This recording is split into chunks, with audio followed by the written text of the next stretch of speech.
All right, so Transformers the movie came out in 1986, the animated movie of Transformers. Here you have the Autobots. They must stop. Omicron is the big giant robot, consuming robot, right? Yes. That consumes all the planets, everything like that. And you have, of course, some of your returning favorites from the Transformers series. You have Peter Cullen, whose voice is Optimus Prime in this. You also have like Leonard Nimoy in this, who would eventually go on to be in another Transformers movie after this. What was the Michael Bay Transformers movie he was in? Dark of the Moon. That was Sentinel Prime. Dark of the Moon.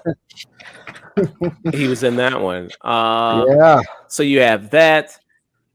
This is also famously a movie that's famous for being Orson Welles' last movie before he died. Welles. The amazing, great Orson Welles, who made Citizen Kane when he was what, 21? Yes. Years old? 22? Yeah. The greatest film of all time. Yeah, I think he was like 21 years old when he made Citizen Kane, which is considered nuts. The greatest movie of all time. Jeez.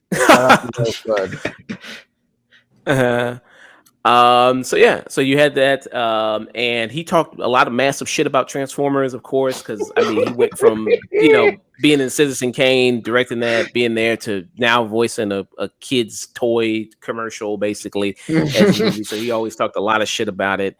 And it's sad because it's kind of awesome. So yeah, so he spent kind of the later years of his life, Orson Welles, kind of drunk off his ass, just eating a lot. It's kind of what he went kind of the Elvis path there towards the later years of his life. So you had that. That's what this movie's kind of famous for. So like I said, I was saying before the lagging started that I was never really big into Transformers back then. I didn't watch the show. This was my first time ever watching the movie. I've only ever seen the Michael Bay movies and then the subsequent movies after that.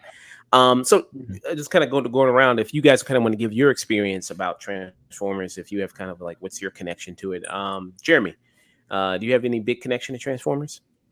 So this is going to sound really bad, but I didn't really actually get into like the cartoon until the first movie came out in 2007. And then that's when I realized the Michael Bay movies were terrible.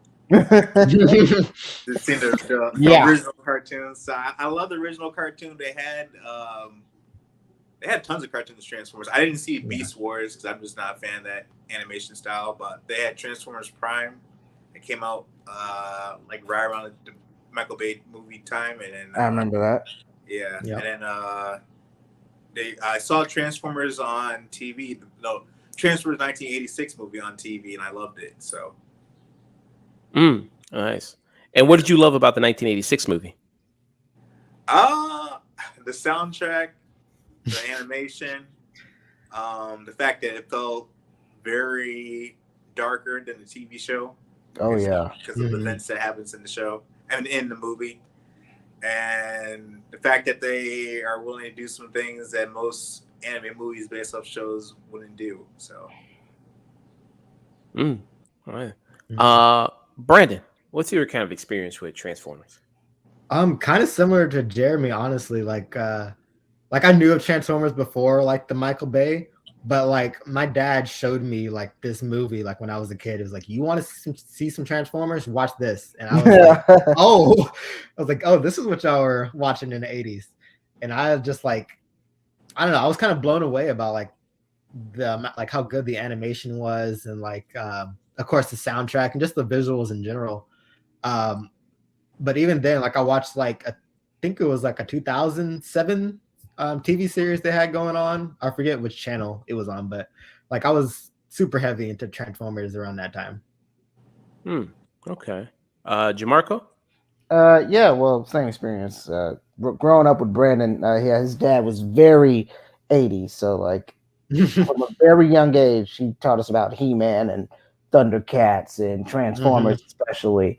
So he always had Boomerang on. So anytime we were on, it was on the TV. So growing up with those cartoons, and then of course everybody had the Optimus Prime toy, and then of course the Michael Bay movies came out, and I personally loved the first one mainly because when you're 13, you just want to see cars and hot chicks, and that's what Michael Bay does. So, and especially like that, I saw it in theaters 3 times because of one scene specifically. It's the scene during the freeway where the one Decepticon like runs through a bus. Like, I was like 13. I'm like, that's the hardest shit I've ever seen in my life. So, but ever since, but like Transformers has always been like a big part of my life. I have a Decepticon shirt in my closet somewhere, like from the comics to the bad Michael Bay sequels to the good Bumblebee movies to like Transformers has just always been cool to me. Yeah. Nice. Yeah. So it's good that you guys kind of recounted like your experience with Transformers, and then somewhat with this movie. So yeah, I mean, I would say I agree with Jeremy. The animation really good. That Yes, it still holds up. I bought the Blu-ray of this. Sure. Played it on TV, and it still looked really good.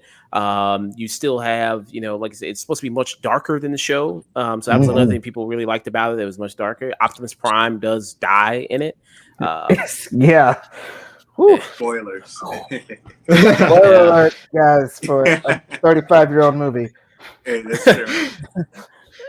He does die in it. And then, I mean, I don't know, is it just me or a lot of people have talked about this, but Optimus Prime seems to get washed in every fight he's ever in. Is that just these movies or what? What's going on here? Like, I thought Prime is supposed to be like the top guy here. Like, what's happening? He's the comeback king. Like, he has to get beat down so he can come back and look cooler later and give a great speech. Yeah. Yes, a great speech, and he'll come back. Yes. Yep. Freedom is the life of all sentient beings, or something like that. Yeah. Yeah, exactly. There you go. Yeah, we're all good. A long speech where he should be fighting instead of just talking. Yeah.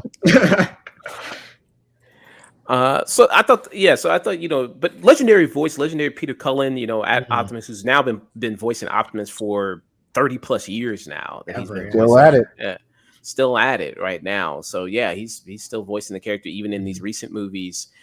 So yeah, looking at this movie now, it's like, yeah, the soundtrack is quintessential 80s soundtrack with people remember that, you got the touch, like that's big. The touch. You got the power. Yeah. That is just so 80s in every single way. So but when this movie came out, it seems like the reaction to it, the reception of it wasn't very strong. I mean, you did have a lot of critics who, were adults who were watching it who go like, this shit is purely for kids. This ain't for me. Why am I watching this? So dumb robot, what is this? There was a lot of venom towards the movie for that.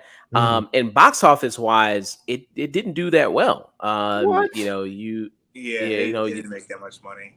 But it was kind of the era though it came out.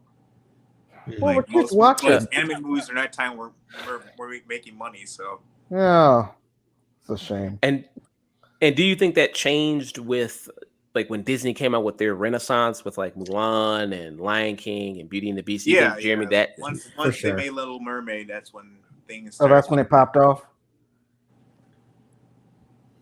Yeah, Little Mermaid, which came out it came out 3 years after this, because this came out in '86, Transformers. Then Little Mermaid came out in '89.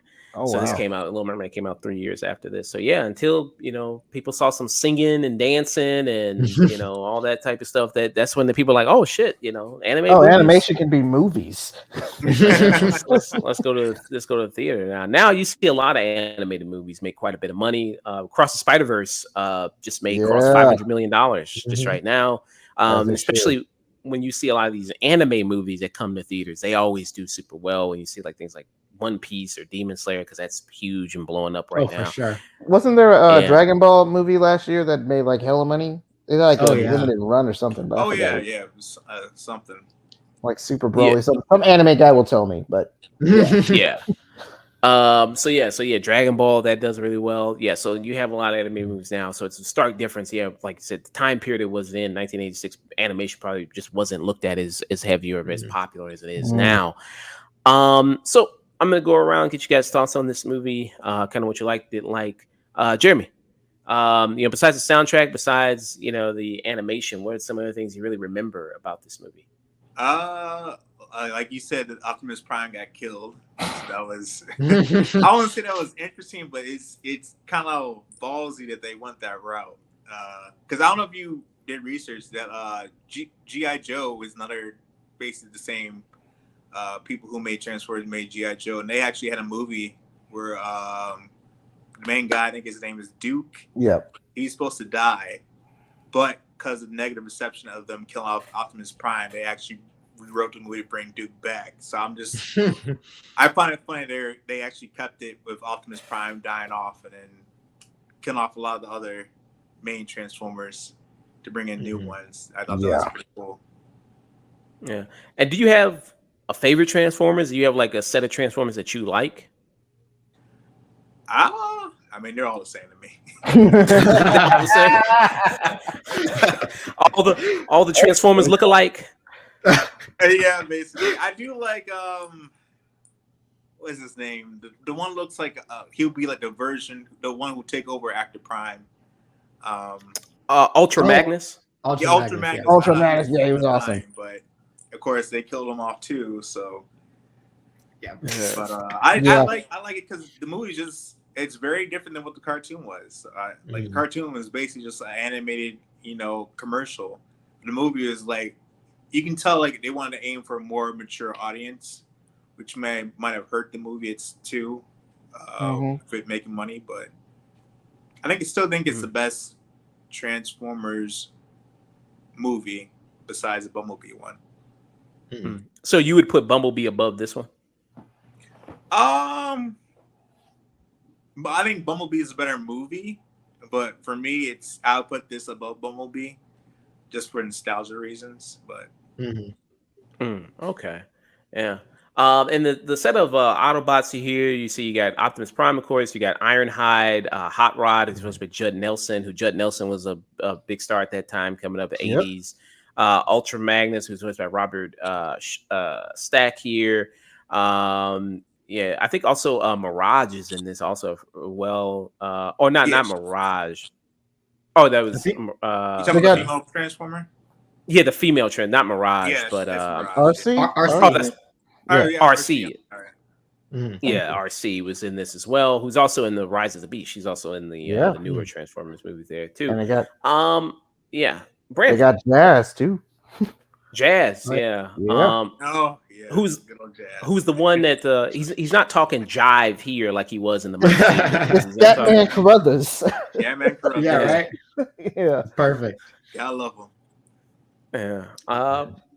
Brandon, what's some of your thoughts that you liked and didn't like about Transformers the movie? I love the way this movie opens. Like you don't know what the hell this giant metal planet is, but you just see it start eating, like destroying this other planet, like killing so many like Transformers, and I'm just like, okay, this is awesome. And just like all like the animation of like Unicron, like before you see like his like whole self, you see like all like the parts and everything. So yeah, I really enjoy like that opening and like just how it gives you like very little, like you're starting off, like you don't have a lot of time to catch up. But yeah, I really love the weirdly enough, like this probably would be something I hated, but like I actually turned around on it. Like I love the comedy relief of the Dinobots and how kind of dumb they are. Like what's his fucking name? Grimlock, right? He's like, me Grimlock, me eat heads. Me Soul Crusher. Like I love like that kind of comedy relief after like you witness your childhood hero dying. But yeah, like those I really enjoyed that. But I probably didn't like is I don't know, probably like the humans. And I know like the humans are probably part of like of the series, but like I don't know, like when I guess what was his name? Skip, the adult human, like with Bumblebee. Yeah. I don't know. When I watched this the first time, I was like, I don't care about these guys. All I thought was like the exosuit was cool. Use the exosuit. I want to see the exosuit. But I'm trying to think what else. There's not much I can say that I guess like hate, but like I feel like after a while, like there's a lot of just introduction to new kind of Transformers material, like the bug bots, like when they're inside Unicron's like digestive system, I think it is. Yeah. Like they're introducing a lot of stuff like very quickly, but it's like you said, like they were trying to get Everybody. get the ball rolling, like get some new toys going. We got to basically reset the map for Transformers. So that's probably what I didn't like. Yeah. I agree with you about the human characters. Yeah, they kind of suck. Yeah, it's kind of the case with a lot of Transformers movies that you see. I think sometimes the human character, the human element in it always is kind of the weakest. Like we got to give them, we got to bring in some humans because we got to have somebody that people can probably relate to and they can see themselves as in the movies. And as they kind of progressively I'm talking about the Michael Bay movies, I guess more of them went on. The human characters got more and more annoying. Like you had the parents, parents, and what's his name in the fourth one? Mark Wahlberg. Oh, yeah. Not Wahlberg, the other dude who the got kid. killed. Oh, who gets killed like terribly? The dude from Midsummer. I forget his name. Dude. But he's annoying. Or the Romeo and Juliet guy. Yeah, the dude who's a legal pedo or something. Romeo and Juliet. He's Mark Wahlberg's daughter. Terrible. Yeah, I mean, yeah. So that was just a weird thing in that movie. That was what was the movie? Age of Extinction? Yeah. Because I hate to like go on a tangent, but it was weird because I thought the movie was supposed to set up like what the Transformers movie is supposed to do, like bringing all these new Transformers, but they kind of like sidelined it for the next one. And then like back, I was like, okay, I guess we're not doing bringing back Megatron again. So whatever. No. He died like twice. But yeah, just a lot of annoying human characters, I think, in Transformers. And I think even in continuing with the live action movies, there was John Turturro's character was incredibly annoying. My man. He was good in the first one. He was good in the first one, but they just embarrassed him throughout the whole franchise. Yeah. I'm like, come on, man. Then Josh Duhamel, Tyrese were in it. They were good. Yeah. Playing Military Guy 1 and 2. Yeah, Do you remember their names? No. I'll give $1. Anybody here who remembers their names? Yeah, I don't know. I was gonna say, I don't know if they just named him his real name, Tyrese. If they just gave him the same name, maybe they the just black did that. guy, just black guy, the reaction guy. Woo! Yeah. Oh, Anthony Anderson in the first. Oh one. No! Oh yeah. As the geek. So you had kind of a history of that. I think in these Transformers stuff, kind of annoying human characters, and you just mostly want to see the Transformers themselves here. Cool. Jamarco, what are some of your thoughts about Transformers? But just to harp on what these two gentlemen said, the animation alone, like I really wasn't expecting the animation to look that good because I was like, it's the 80s, probably gonna look really chalky, but I was surprised at how fun the action scenes were, and especially the Unicron opening, like, because I just recently rewatched 2001, so I was on a really big space kick, so I was like, holy shit, that's kind of awesome. Just the massive destruction and just how, although Orson Welles could give less of a shit, he was trying. He was effective as a villain, and it's pure 80s, and it's one of the most random moments. Like we didn't get to talk about the guy who talked fast, the robot who talked fast. Blur. Yeah. Back in the day, there were some toys called Micro Machines, and that dude would talk fast in a Micro Machine commercial. Because they're so small and so fast. Okay. Yeah, so look it up on Google. He's like a big deal in the 80s. Yeah. But that is just, like you said, it's commercial. It's got celebrity cameos and a Weird Al song in the middle of it. It's just, if you want to know what the 80s were, this movie is a good encapsulation of it. For real. Yeah.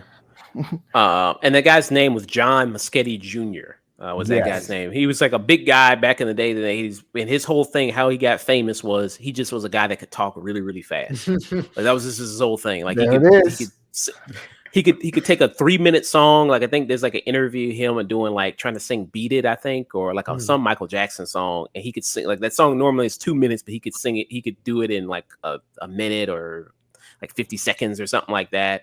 That he could do it. So yeah, that was kind of like his whole big thing. back then in the 80s. Still around though, still around. That guy's still up. I'm sure he's getting checks. Yeah, for sure. Yeah, still getting. Yeah, I'm sure he's still getting a Micro lot Machine of checks. Yeah, so you kind of had that. So yeah, echo a lot of things you guys said. I mean, Transformers movie, great animation, great soundtrack. Seen a lot of these, the voice cast from everybody I think does a really solid job. Here you have, and I guess it's just a thing in I guess to make the robots distinct from each other. Besides the way they look, they have to have like very distinct accents. Like you got one country ass, Autobot robot here. I think Ironhide was his name. So one dude who's like very southern. You got Scatman Crothers who's in this. Who's in this is Jazz. So just the way they talk that makes them very distinct from one another. You do have that, and then you have the Decepticons in there who remember. And of course, a lot of people's favorite Decepticons are in this. Of course, Megatron is in this. Also, and I'm blanking on his name. Who's his usually his right hand man? Starscream, yeah. Who's just the bitch, the most bitchiest punk ass. He had the greatest death in the movie, though. I love his death. He really did. Yes, he had the best talk in the movie. Just throws Megatron out. He's like, "Oh, I'm never gonna see you again." Yeah, like it's just like, man, just picks him up, throws him out the door. Everything just you can't do anything about it. I had enough of your shit. He's like that guy at work that's just it's like that's eager for that promotion, and then he's just trying to get as much as he can. He's basically like Dwight from The Office, basically. He's like Dwight. Basically. I was gonna say Milton from Office Space. Milton from Office Space, yeah. That's good too. Yeah, that's a good one too. Like I've been doing this for too long. And you got a lot of that. How'd you like and then you like Brandon mentioned, you got of course they're trying to sell the toys, and you have all these other different robots. Again, maybe that's one of the reasons I never got into Transformers was like it makes sense for the Transformers to be cars. That makes sense, because they can blend into society. Why would they be also animals? Like in Rise of the Beast, I don't think they ever why is one a gorilla and why is one a cheetah? How does that work? But okay, maybe the robots they want to turn into cars. They're like, do we just have to turn into cars? Right? Yeah. Can we turn into animals? Is that on the docket? Can we try that out? And then you got Dinobots. There's also like the Sharkticons that are in here that go into the Sharkticon pit. So yeah, a lot of this is like a lot of different play sets that you can have for kids and everything like that. So I get that. That's a big thing with this. So do you think a lot of this movie is carried by nostalgia of like the music and like people remembering it back in the day when they were kids watching it, like much like something like Space Jam or something like that?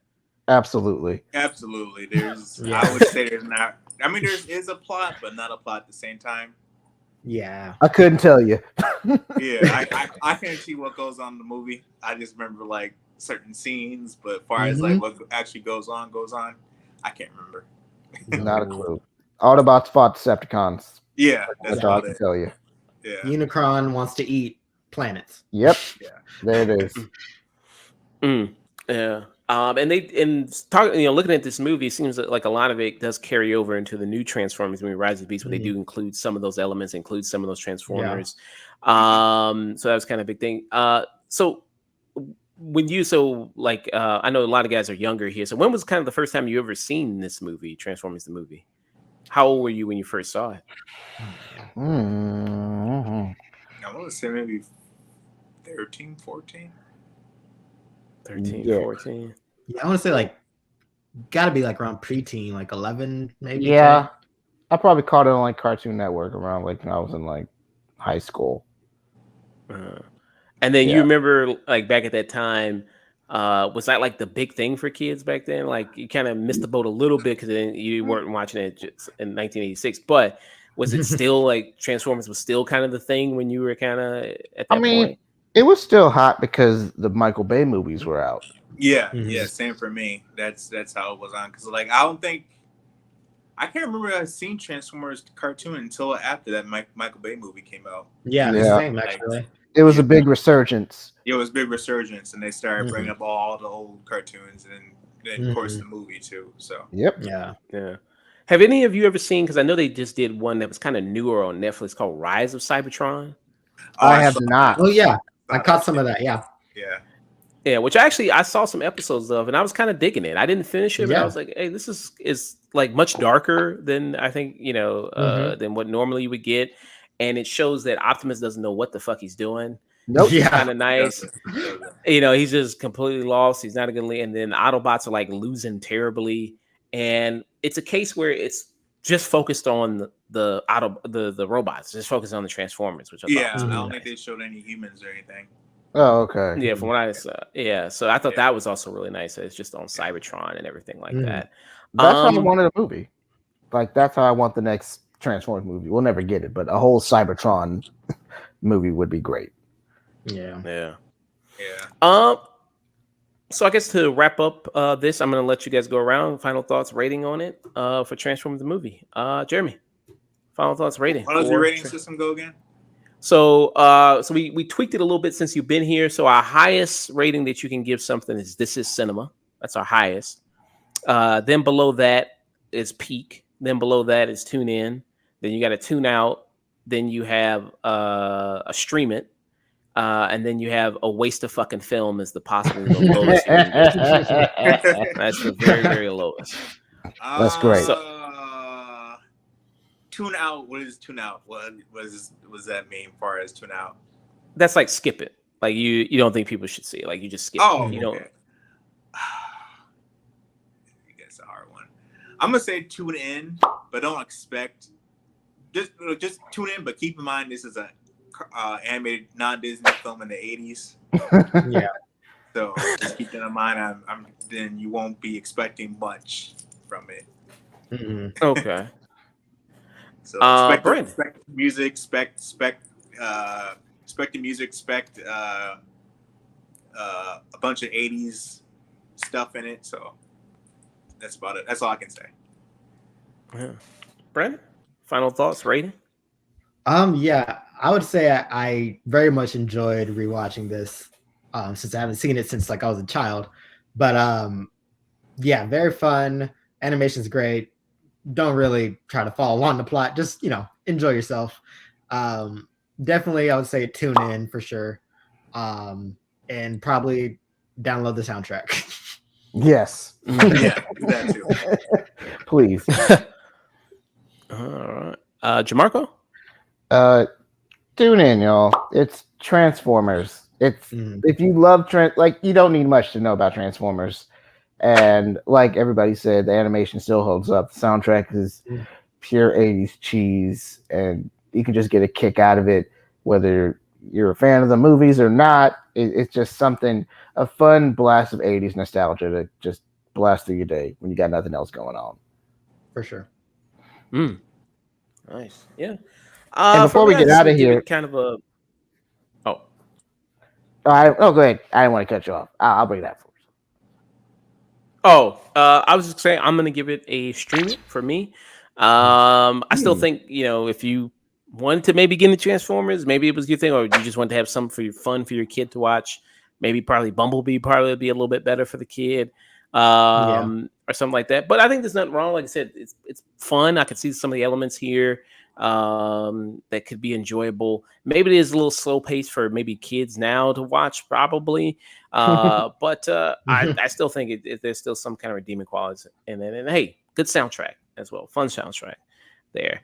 So yeah, just to Stream It for me. That was Transformers, the movie.